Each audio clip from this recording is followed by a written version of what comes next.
মুন্সিগঞ্জের টঙ্গীবাড়ি উপজেলার ইসলামী আন্দোলন বাংলাদেশের উদ্যোগে নির্বাচন পরবর্তী আলোচনা সভা ও ইফতার মাহফিল অনুষ্ঠিত হয়েছে। মঙ্গলবার উপজেলার জশলং ইউনিয়নের বাঘিয়া এলাকায় এই আয়োজন করা হয়। টঙ্গীবাড়ি উপজেলা শাখার সভাপতি আব্দুল হাকিম ঢালির সভাপতিত্বে অনুষ্ঠানে প্রধান অতিথি ছিলেন মুন্সিগঞ্জ ২ আসনের সাবেক সংসদ সদস্য প্রার্থী KM বিল্লাল হোসেন। বক্তারা বলেন, সদ্য সমাপ্ত নির্বাচনের অভিজ্ঞতা থেকে শিক্ষা নিয়ে সংগঠনকে আরো শক্তিশালী করতে হবে এবং তৃণমূল পর্যায়ে সাংগঠনিক কার্যক্রম জোরদার করতে হবে। অনুষ্ঠান শেষে দেশ ও জাতির কল্যাণ কামনায় বিশেষ মোনাজাত করা হয় এবং উপস্থিতদের অংশগ্রহণে ইফতার মাহফিল অনুষ্ঠিত হয়। সর্বোচ্চ আমরা গুণমুক্ত থাকার চেষ্টা করি, একমাত্র সংগঠন তরিকার কারণে।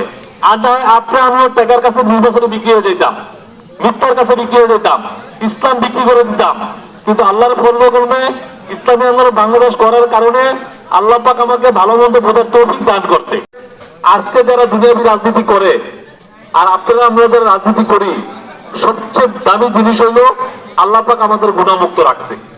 সর্বোচ্চ আমরা গুণমুক্ত থাকার চেষ্টা করি, একমাত্র সংগঠন তরিকার কারণে। আড্ডায় আপনি আমিও টাকার কাছে নির্বাচনে বিক্রি হয়ে যেতাম, মিথ্যার কাছে বিক্রি হয়ে যেতাম, ইসলাম বিক্রি করে দিতাম। কিন্তু আল্লাহর ফজল করবে ইসলামী আন্দোলন বাংলাদেশ করার কারণে আল্লাহ পাক আমাকে ভালো মন্দ বোঝার তৌফিক দান করতে।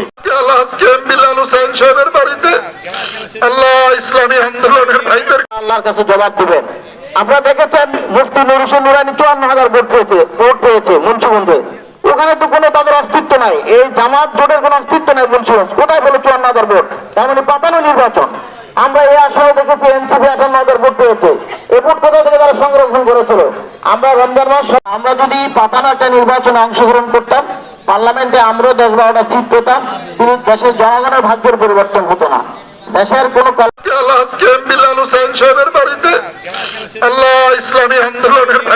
আমরা যদি ওয়ার্ড পর্যায়ে আমাদের এই প্রাণের সংগঠনকে প্রতিষ্ঠিত করতে পারি,